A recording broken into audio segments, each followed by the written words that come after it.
Васила радиаллаху анху пайғамбарыбыз саллаллаху алейхи вассаламдан риваят қылады.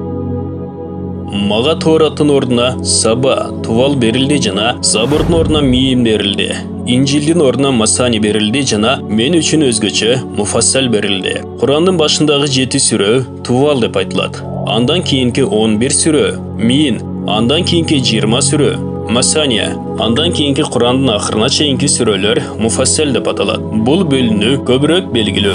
Бирок кейбір сүрөлөр тууралуу да мындай сөздөр айтылган. Бұл Тувалға қошылабы же Миинге бе? Кейбіреулері Масаниге қошылабы же Муфассалға қошылабы деген ойларын айтышқан. Сөздердің ар түрдүү айтылуусу хадистин маанисине эч кандай өзгөртүү алып келбейт. Хадистин максаты мурда асмандан канча белгилүү китеп түшкөн болсо, анын мисалы Куранда бар. Ошондой эле Муфассал Курандын өзгөчөлүгү болуп эсептелет. Ал башка китептерде жок. Абу Саид Худри радиаллаху анху риваят кылат. Bir жолу мен кедей мухажирлер тобунда олтургам. Аларда өздөрүнүн бардык денесин жаба турганчалыкта кийимдери жок жана алар бири-бирин ороп олтурушкан эле. Bir адам бизге Куранды Каримди окуп жаткан. Ошол мезгилде пайгамбарыбыз саллаллаху алейхи вассалам келип, биздин алдыбызга туруп калды.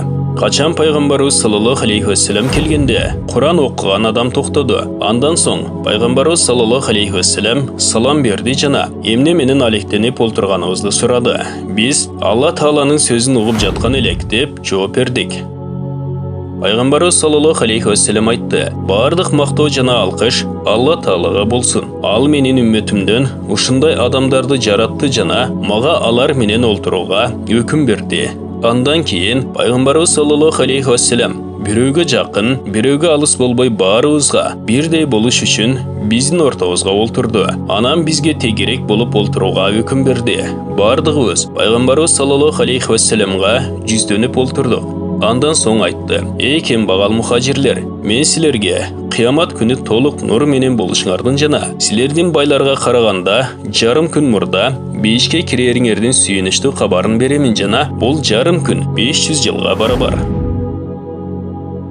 Мухажирлер Алла жана анын элчиси үчүн Меккеден Мадинага көчкөн адамдар. Алардын кийимсиз болушу дегени алардын аврат эмес, дене мүчөлөрү ачык болгон.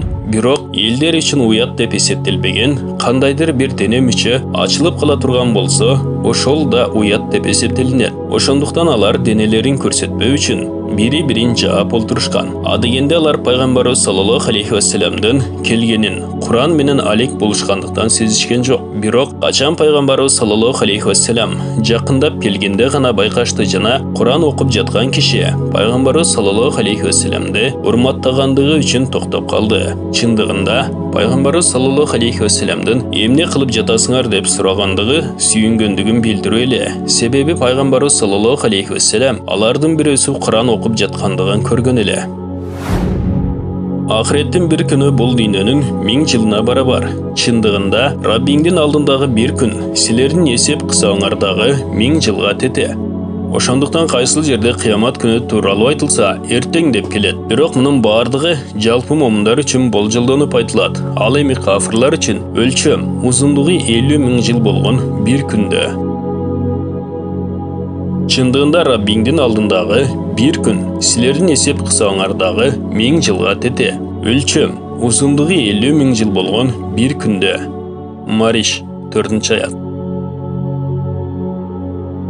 Ал күн өзгөчө момундар үчүн алардын даражасына жараша андан да кыскараак болот. Мындай деп да айтылат: кээ бир момундар үчүн 2 рекет багымдат намазынчалык сезилет. Куран окуунун чеги жок. Анын фазилети тууралуу көптөгөн хадистерде келген. Ошондой эле аны угуу тууралуу да көптөгөн хадистерде келген.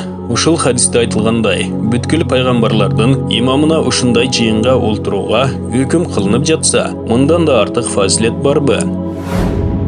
Кээ бир алымдар Куранды окуганга караганда кан жакшыраак деп чечим чыгарышкан. Себеби Куранды окуу бул нафил. Ал эми аны окуу бул фарыз. А фарыздын даражасы нафилден жогору турат. Ушул хадистен дагы бир маселе чыгат. Ал маселеде уламалар ар кандай ойлорун айтышкан. Кедей бирок сабыр кылуучу жана өзүнүн муктаждыгын элдерге билдирбеген киши жакшыбы же ырыскысы кең, шүгүр кылуучу жана өкүмдөрдү аткаруучу киши жакшыраакпы? Ушул хадис кедей бирок сабыр кылуучу муктаж адамдын жакшыраак экендигине далил.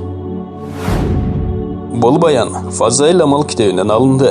Урматтуу мусулман бир туугандар, биздин Ихро медиа каналыбызга катталыңыздар.